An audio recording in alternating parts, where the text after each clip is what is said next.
দ্বিপক্ষীয় সম্পর্ক নতুন উচ্চতায় নিতে একমত বাংলাদেশ মালয়েশিয়া। আটকে পড়া 18,000 কর্মীকে দ্রুত নেওয়ার আশ্বাস ইব্রাহিমের। অন্তর্বর্তী সরকারের পাশে থাকার ঘোষণা। নির্বাচনের রোডম্যাপ সামনে রেখে কাল প্রধান উপদেষ্টার সঙ্গে বিএনপির সংলাপ। রাষ্ট্র সংস্কারের প্রস্তাব দেবে প্রতিনিধি দল, সুপারিশ করবে দ্রুত সময় নির্বাচনের। 2013 সালে মার্চ ফর ডেমোক্রেসিতে বাধা ও বেগম জিয়াকে হত্যা চেষ্টার অভিযোগে শেখ হাসিনার বিরুদ্ধে মামলা। সাবেক খাদ্যমন্ত্রী সাধন চন্দ্র মজুমদার 7 দিনের রিমান্ডে।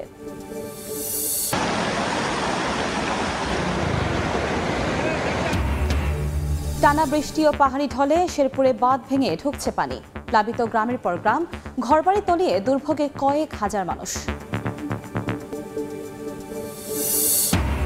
এবং স্থবিরতা কাটিয়ে গতি ফিরছে দেশের আমদানি রফতানি বাণিজ্যে। চট্টগ্রাম বন্দর দিয়ে বেড়েছে কন্টেইনার হ্যান্ডেলিং, জটিলতা কাটছে এলসি খোলায়।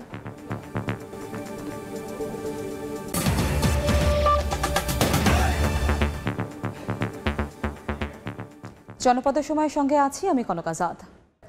বাংলাদেশ মালয়েশিয়ার সম্পর্ক নতুন উচ্চতায় নিতে দুই দেশ একমত হয়েছে বলে জানিয়েছেন প্রধান উপদেষ্টা ডক্টর মোহাম্মদ ইউনূস। মালয়েশিয়ার প্রধানমন্ত্রী আনোয়ার ইব্রাহিমের সঙ্গে বৈঠক শেষে যৌথ সংবাদ সম্মেলনে কথা জানান তিনি। কাজের অনুমতি পেয়েও যেতে না পারা 18,000 কর্মীকে দ্রুত নেওয়ার বিষয়টি বিবেচনার আশ্বাস দেন আনোয়ার ইব্রাহিম। জানান, রোহিঙ্গা প্রত্যাবাসন ইস্যুতে ঢাকাকে সহায়তা করবে কুয়ালালামপুর। অন্তর্বর্তী সরকারের দায়িত্ব নেওয়ার পর বাংলাদেশ সফরে প্রথম কোনো দেশের সরকার প্রধান, তাই স্বাভাবিকভাবেই বেশ গুরুত্বপূর্ণ হয়ে ওঠে মালয়েশিয়ার প্রধানমন্ত্রী আনোয়ার ইব্রাহিমের ঢাকা সফর। বাংলাদেশ মালয়েশিয়ার সম্পর্ক দীর্ঘদিনের হলেও 1 দশক পর মালয়েশিয়ার কোনো প্রধানমন্ত্রী বাংলাদেশে এলেন। শুক্রবার দুপুরে মালয়েশিয়ার পররাষ্ট্রমন্ত্রী সহ 58 জন সফর সঙ্গী নিয়ে হযরত শাহজালাল আন্তর্জাতিক বিমানবন্দরে অবতরণ করেন প্রধানমন্ত্রী আনোয়ার ইব্রাহিম। এ সময় তাকে অভ্যর্থনা জানান প্রধান উপদেষ্টা ডক্টর মোহাম্মদ ইউনূস। আনোয়ার ইব্রাহিমকে দেয়া হয় গার্ড অফ অনার। সংক্ষিপ্ত সফরে বিমানবন্দর থেকে সরাসরি হোটেল ইন্টারকন্টিনেন্টালে আসেন দুই দেশের সরকার প্রধান। সেখানে দ্বিপক্ষীয় বৈঠকে বসেন ডক্টর ইউনূস ও আনোয়ার ইব্রাহিম। আলোচনায় উঠে আসে দ্বিপাক্ষিক স্বার্থ সংশ্লিষ্ট বিভিন্ন বিষয়। বৈঠকের পর যৌথ সংবাদ সম্মেলনে হাজির হন দুই সরকার প্রধান। প্রধান উপদেষ্টা জানান, দুই দেশের কৃষি, শিক্ষা, প্রযুক্তি, অর্থনৈতিক খাতে একসঙ্গে কাজ করার ব্যাপারে আলোচনা হয়েছে। আহ্বান জানানো হয়েছে শ্রমবাজার উন্মুক্ত করতে। Increasing workers and professional intake from Bangladesh and multiple entry visas for them. We also discussed to explore the possibility of signing a new agreement or MOU on agriculture, energy, education, halal economy, semiconductor industry, connectivity, blue economy, science innovations, defense and youth development. এ সময় কাজের অনুমতি পেয়েও মালয়েশিয়ায় যেতে না পারা 18,000 কর্মীকে দ্রুত নেয়ার ব্যাপারে বিবেচনার আশ্বাস দেন মালয়েশিয়ার প্রধানমন্ত্রী। I will certainly give that a major consideration. At least the first phase, subject to all the conditions being met, can be taken as soon as possible. 18,000. Yeah, 18,000, but the first phase, once we satisfy, I think we'll do it at the fast track, first phase. Thank you. This is very required. Rohingya প্রত্যাবাসন ইস্যুটি মালয়েশিয়ার প্রধানমন্ত্রীকে ASEAN সহ আন্তর্জাতিক ফোরামে তুলে ধরার আহ্বান জানান প্রধান উপদেষ্টা। এতে সহায়তার আশ্বাস দেন Anwar Ibrahim. On the Rohingya issues we discussed, it's not only Bangladesh problem, which is a serious one, it's also Malaysian problem. Malaysia has the same Rohingya issue. A smaller one, but a smaller number of people, but the same issue. So we need to find a solution for that. We work together to ASEAN, to Malaysian government, and to the broader international community. পরে বঙ্গভবনে রাষ্ট্রপতির সঙ্গে সৌজন্য সাক্ষাৎ করেন মালয়েশিয়ার প্রধানমন্ত্রী। শুক্রবার সন্ধ্যায় মাত্র 5 ঘন্টার সংক্ষিপ্ত সফর শেষে মালয়েশিয়ার উদ্দেশ্যে ঢাকা ছাড়েন আনোয়ার ইব্রাহিম। নাজমুস তালেহি, সময় সংবাদ, ঢাকা। গেল মে মাসে বিমানবন্দরে আটকে পড়া 18,000 শ্রমিক আবারও মালয়েশিয়া যাওয়ার সুযোগ পাওয়ায় সাধুবাদ জানিয়েছে বাইরা। তাৎক্ষণিক প্রতিক্রিয়ায় সংগঠনটি বলছে, তারা এই সুযোগের শতভাগ সদ্ব্যবহার করতে চান। আর সিন্ডিকেট মুক্ত বৈদেশিক শ্রমবাজার গড়ে তোলার তাগিদ দিচ্ছে প্রবাসী শ্রমিকদের উন্নয়নে কাজ করা সংস্থা রামরো।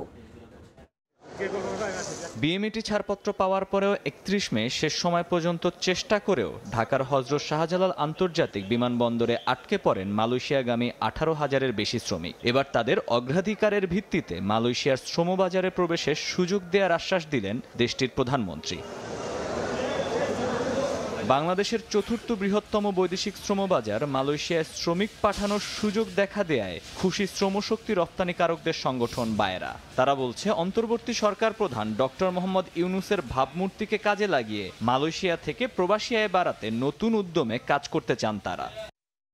মালয়েশিয়ার প্রধানমন্ত্রীর সাথে একটা পার্সোনাল সম্পর্ক বিদ্যমান, বাংলাদেশে আসছে এবং তিনি নিজেই বলেছেন যে এই উপদেষ্টা থাকাকালীন কি কি সুবিধা মালয়েশিয়া থেকে পেতে চাই সে সবকিছু দিতে প্রস্তুত। যেহেতু মালয়েশিয়ার শ্রমিক ওখানে কাজ করতেছে, এদেরকে যতটুকু সম্ভব তারা সাহায্য করবে এবং যেগুলি যেতে পারেনি তাদের যাওয়ার ব্যাপারে ব্যবস্থা করবে। বৈদেশিক শ্রমবাজার নিয়ে যেন আর কোনো সিন্ডিকেট চক্র গড়ে উঠতে না পারে তা নিশ্চিতের তাগিদ প্রবাসী শ্রমিকদের উন্নয়নে কাজ করা গবেষণা সংস্থা রামরুর। এবার অবশ্যই যারা এই সিন্ডিকেটের হোতা তাদেরকে একটু আইনের আওতায় নিয়ে আসা, তাদেরকে পানিশমেন্টের মধ্যে ফেলা, তা না হলে বারবারই দেখবেন যে এরকম হবে এবং যারা বেঁচে যাওয়ার তারা বেঁচেই যাবে, মাঝখান থেকে ভুক্তভোগী যারা অভিবাসী তারাই এই ধকলটা পোহাবে। বিএমইটির তথ্য, ১৯৭৬ সাল থেকে এ পর্যন্ত বাংলাদেশ থেকে মালয়েশিয়া গিয়েছেন ১৪,৫৯,০০০ শ্রমিক, যার মধ্যে গত বছর গেছেন ৩,৫১,৬৮৩ জন। আর সিন্ডিকেটের দৌরাত্ম্য সহ নানা অনিয়মের কারণে ১৯৯২ সাল থেকে বাংলাদেশিদের জন্য ৪ বার বন্ধ যায় দেশটির শ্রমবাজার। মহির মারুফ, সময় সংবাদ, ঢাকা। অন্য প্রসঙ্গ, নির্বাচনের রোডম্যাপ সামনে রেখে কাল প্রধান উপদেষ্টার সঙ্গে সংলাপে বসছে বিএনপি। বৈঠকে রাষ্ট্র সংস্কারে সুনির্দিষ্ট প্রস্তাব দেবে দলটি। একই সঙ্গে সুপারিশ করবে দ্রুত সময়ের মধ্যে অবাধ ও সুষ্ঠু নির্বাচন দেওয়ার। বিএনপি নেতারা বলছেন, নির্বাচিত সরকারই দেশের সামগ্রিক সংস্কার করবে। মার্জিয়া মোমোর রিপোর্ট। শনিবার বিএনপির সঙ্গে বৈঠকের মধ্য দিয়ে শুরু হবে 7 দিনব্যাপী রাজনৈতিক দলগুলোর সঙ্গে অন্তর্বর্তীকালীন সরকারের প্রধান উপদেষ্টা ডক্টর মোহাম্মদ ইউনূসের সংলাপ। আলোচনার টেবিলে মূল ইস্যু হিসেবে থাকছে রাষ্ট্র সংস্কারে অন্তর্বর্তী সরকারের 6 কমিশনের কার্যক্রম, দেশের আইন শৃঙ্খলা পরিস্থিতি ও ত্রয়োদশ জাতীয় সংসদ নির্বাচন। সংলাপে অংশ নিতে ইতোমধ্যে প্রস্তুত বিএনপির প্রতিনিধি কমিটি। দলটির মহাসচিব মির্জা ফখরুল ইসলাম আলমগীরের নেতৃত্বে প্রতিনিধি দলে থাকবেন স্থায়ী কমিটির সদস্য ও বিএনপির রাষ্ট্র সংস্কার কমিটিতে আছেন এমন নেতারা। বিএনপির জ্যেষ্ঠ নেতা আমির খসরু মাহমুদ চৌধুরী জানালেন, নির্বাচনের রোডম্যাপ সামনে রেখেই প্রধান উপদেষ্টার সঙ্গে সংলাপে বসবে বিএনপি। সংস্কার কিন্তু একটা চলমান প্রক্রিয়া। সংস্কার যে আমরা কালকে 1 মাসে 2 মাসের মধ্যে শেষ হয়ে যাবে তা তো না। আমাদেরকে যতবারই সংস্কারের প্রশ্ন আসবে, যত বিষয়ে পরিবর্তনের প্রশ্ন আসবে, আমাদেরকে সেটা নির্বাচিত সংসদ সরকারের মাধ্যমে করতে হবে। এগুলো শেষ করে আমাকে নির্বাচনের প্রক্রিয়ার মাধ্যমে দেশে গণতান্ত্রিক অর্ডার ফিরিয়ে আনতে হবে। বৈঠকে রাষ্ট্র সংস্কারের বিষয়ে অধ্যাপক ইউনূসের কাছে সুনির্দিষ্ট প্রস্তাব তুলে ধরা হবে বলে জানিয়েছেন বিএনপির স্থায়ী কমিটির সদস্য সালাউদ্দিন আহমেদ। বর্তমান সরকার যে সংস্কার কার্যক্রমগুলো হাতে নিয়েছে তার মধ্যে আমাদের সুপারিশগুলো এই 31 দফার ভিত্তিতে আমরা প্রদান করব। পরামর্শ হচ্ছে যে একটা নির্বাচনের রোডম্যাপ এই কাজগুলোর হওয়ার সাথে সাথে একইভাবে সিমultaneously ওনারা জাতির সামনে প্রদান করতে পারেন। তবে হার্ড অ্যান্ড ফাস্ট কোনো সময় বা কোনো মাসের কথা আমরা বলবো না। বিএনপির জ্যেষ্ঠ নেতারা বলছেন, সংস্কার একটি চলমান প্রক্রিয়া। পূর্ণাঙ্গ রাষ্ট্র সংস্কারের দায়িত্ব হবে জনগণের ভোটে নির্বাচিত সরকারের কাজ। এই বিষয়টি তুলে ধরা হবে সংলাপ বৈঠকে। বিএনপি এখন যেটা করবে বা দলগুলো যেটা করবে, রাজনৈতিক দল, যে সংস্কারটা কিভাবে হবে, কোন জায়গায় সংস্কার লাগবে, সেগুলি ব্যাপারে আমরা সাহায্য করব। যেটা সবচেয়ে বেশি দরকার সেটা হলো জনগণের সরকার। জনগণের সরকার অনলি প্রতিষ্ঠিত হয় জনগণের দ্বারা একটা অবাধ সুষ্ঠু গ্রহণযোগ্য নির্বাচনের মাধ্যমে। এর আগে গত 29 আগস্ট অন্তর্বর্তী সরকারের প্রধান উপদেষ্টার সঙ্গে দেশের সমসাময়িক ইস্যুতে বৈঠক করেন বিএনপির প্রতিনিধি দল। মার্জিয়া মুমু, সময় সংবাদ, ঢাকা। মানুষের বুকে বুলেট ছোড়ার দুঃসাহস করবে এমন সরকার জনগণ দেখতে চায় না বলে মন্তব্য করেছেন জামায়াতে ইসলামীর আমির ডক্টর শফিকুর রহমান। সকালে গাজীপুরের রাজবাড়ী মাঠে ছাত্র আন্দোলনে নিহত শহীদ পরিবারের সদস্যদের সঙ্গে মতবিনিময় সভায় কথা বলেন তিনি। এ সময় জামায়াতের আমির বলেন, কোনো দুর্বৃত্তকে আদালতের চেয়ারে বসতে দেওয়া হবে না। বিচার বিভাগের স্বাধীনতা দাবি করেন তিনি। বিগত সরকারের দস্যুরাই পোশাক শ্রমিকদের উস্কে দিয়ে রাস্তায় নামিয়ে দিচ্ছে বলে মন্তব্য করেন শফিকুর রহমান। সভার আগে শহীদ পরিবারের সদস্যদের সঙ্গে দেখা করেন এবং তাদের খোঁজ খবর নেন জামায়াতের ইসলামের আমির। আমরা বিশ্বাস করি আগামীতে স্বৈরাচারের এমন কোনো স্বৈরাচারের জন্ম হবে না যারা ক্ষমতায় থাকা অবস্থায় জনগণের অর্থে কিনা অস্ত্র আর বুলেট জনগণের বুকে ছোড়ার দুঃসাহস করবে, এমন কারো জন্ম হবে না। আমরা এমন কোনো সন্ত্রাসী সরকার দেখতে চাই না। 18 কোটি মানুষের 36 কোটি হাতকে এক জায়গায় ধরতে হবে, বিশ্বকে জানান দিতে হবে দেশ এবং জাতির স্বার্থে আমাদের মধ্যে কোনো বিভাজন নেই। 2013 সালে বিএনপির মার্চ ফর ডেমোক্রেসিতে বাধা ও দলের চেয়ারপারসন বেগম খালেদা জিয়াকে হত্যা চেষ্টার অভিযোগে শেখ হাসিনা সহ 113 জনের বিরুদ্ধে রাজধানীর গুলশান থানায় মামলা হয়েছে। এদিকে তেজগাঁও থানার বিশ্ববিদ্যালয় ছাত্র হত্যা মামলার সাবেক খাদ্যমন্ত্রী সাধন চন্দ্র মজুমদারের 7 দিনের রিমান্ড মঞ্জুর করেছেন আদালত। এছাড়া সাবেক কাউন্সিলর এনামুল হক আবুলের 5 দিন ও কৃষক লীগের সভাপতি সমীর চন্দ্রকে 3 দিনের রিমান্ডে পাঠিয়েছেন আদালত। 2014 সালের 5 জানুয়ারির একতরফা নির্বাচনের সপ্তাহখানেক আগে মার্চ ফর ডেমোক্রেসির ডাক দেয় বিএনপি। বিরোধীদের 29 ডিসেম্বরের এই কর্মসূচি ঠেকাতে আগের দিন রাতে বিএনপি চেয়ারপারসন বেগম খালেদা জিয়ার গুলশানের বাসার সামনের রাস্তার দুই পাশে বালু, ইট, খোয়া ভর্তি ট্রাক রেখে অবরুদ্ধ করে রাখা হয় বেগম খালেদা জিয়াকে। শুধু বালু ভর্তি ট্রাকই নয়, পুলিশের জলকামান, প্রিজন ভ্যান, অসংখ্য পিকআপ ট্রাক দিয়ে ব্যারিকেড দেয় পুলিশ।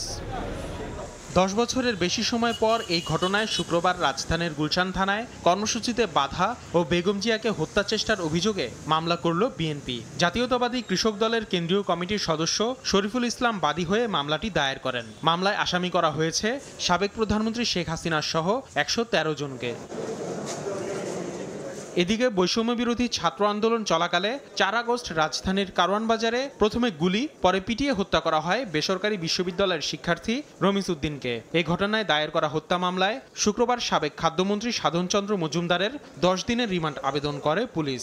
উভয় পক্ষের শুনানি শেষে 7 দিনের রিমান্ড মঞ্জুর করেন ঢাকার সিএমএম আদালত। সতর্কতার সাথে জেল হাজতে তাকে যেন জিজ্ঞাসাবাদ করা হয়।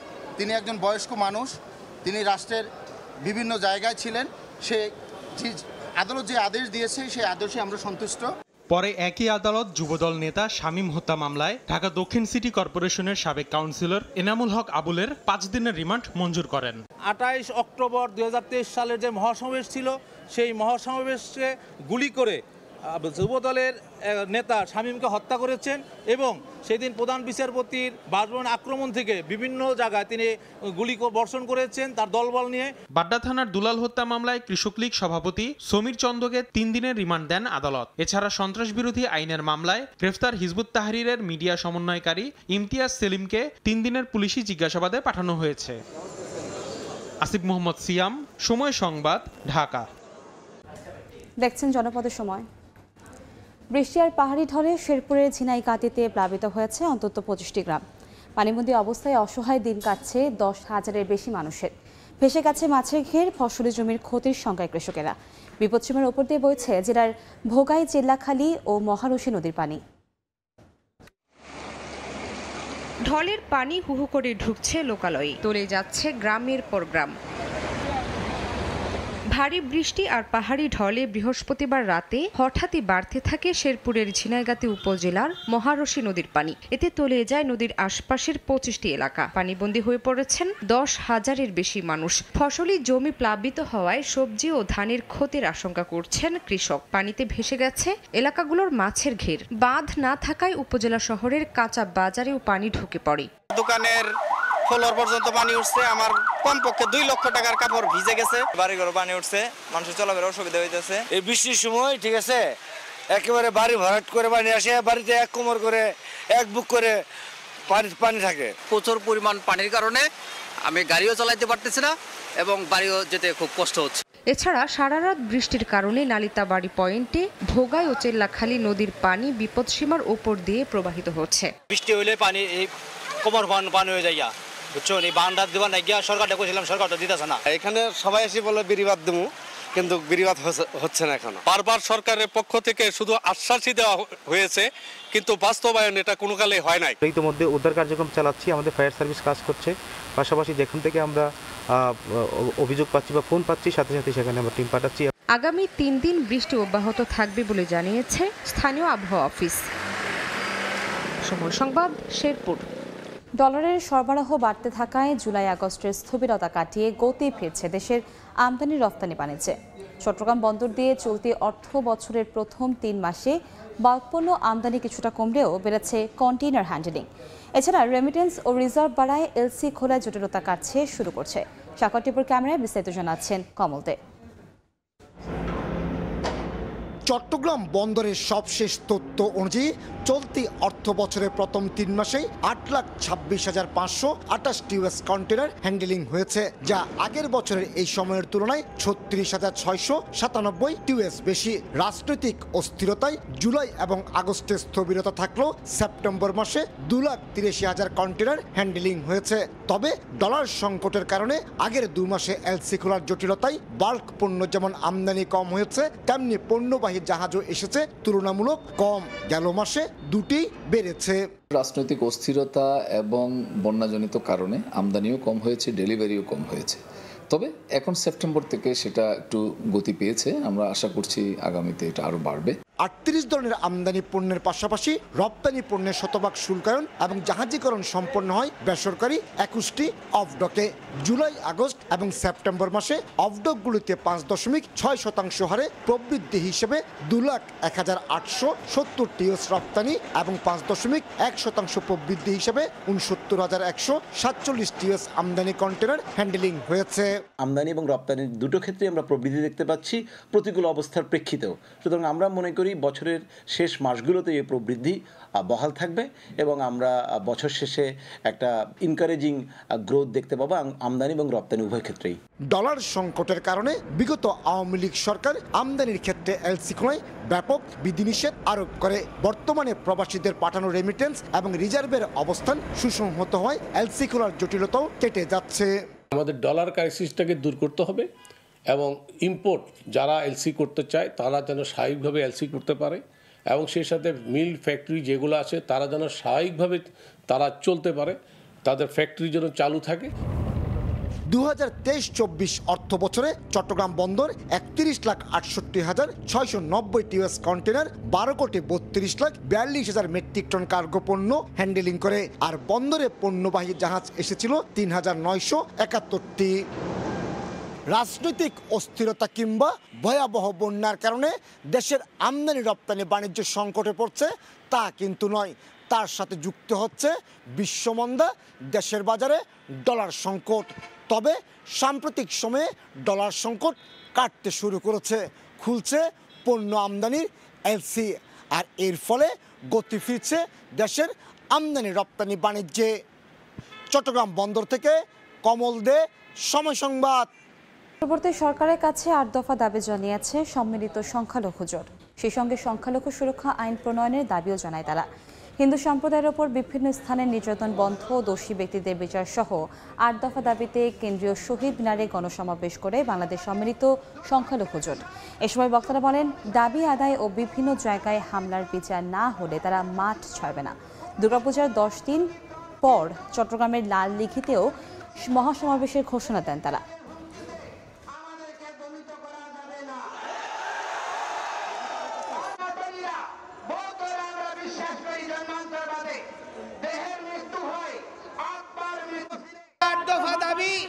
দুর্গাপূজার ছুটি এবং ক্ষতিগ্রস্তদের পুনর্বাসন এবং বিচারের জন্য অবশ্যই দ্রুততার সাথে দুর্গাপূজার আগে দৃশ্যমান ঘোষণা চাই। বাকি যে দাবিগুলো রয়েছে সেগুলো নিয়ে কমিশন এবং পর্যালোচনাগুলো করার শুরুর ঘোষণা চাই। যদি এটি না হয় আমরা এই আন্দোলনের মাঠ ছাড়ব না। দুর্গাপূজার 10 দিন পরে প্রথম সপ্তাহের পরে যে শনিবার হবে সেই শনিবার বিকালে আমরা লালদিঘি মাঠে চট্টগ্রামে মহাসমাবেশ আহ্বান করছি। জনপদের সময়ের শীর্ষ সংবাদগুলো জানিয়ে দিচ্ছে আরেকবার। দ্বিপক্ষীয় সম্পর্ক নতুন উচ্চতায় নিতে একমত বাংলাদেশ মালয়েশিয়া। আটকে পড়া 18,000 কর্মীকে দ্রুত নেয়ার আশ্বাস ইব্রাহিমের। অন্তর্বর্তী সরকারের পাশে থাকার ঘোষণা। নির্বাচনের রোডম্যাপ সামনে রেখে কাল প্রধান উপদেষ্টার সঙ্গে বিএনপির সংলাপ। রাষ্ট্র সংস্কারের প্রস্তাব দেবে প্রতিনিধি দল, সুপারিশ করবে দ্রুত সময় নির্বাচনের। এবং 2013 সালে মার্চ ফর ডেমোক্রেসিতে বাধা ও বেগম জিয়াকে হত্যার চেষ্টার অভিযোগে শেখ হাসিনার বিরুদ্ধে মামলা। সাবেক খাদ্যমন্ত্রী সাধন চন্দ্র মজুমদার 7 দিনের রিমান্ডে।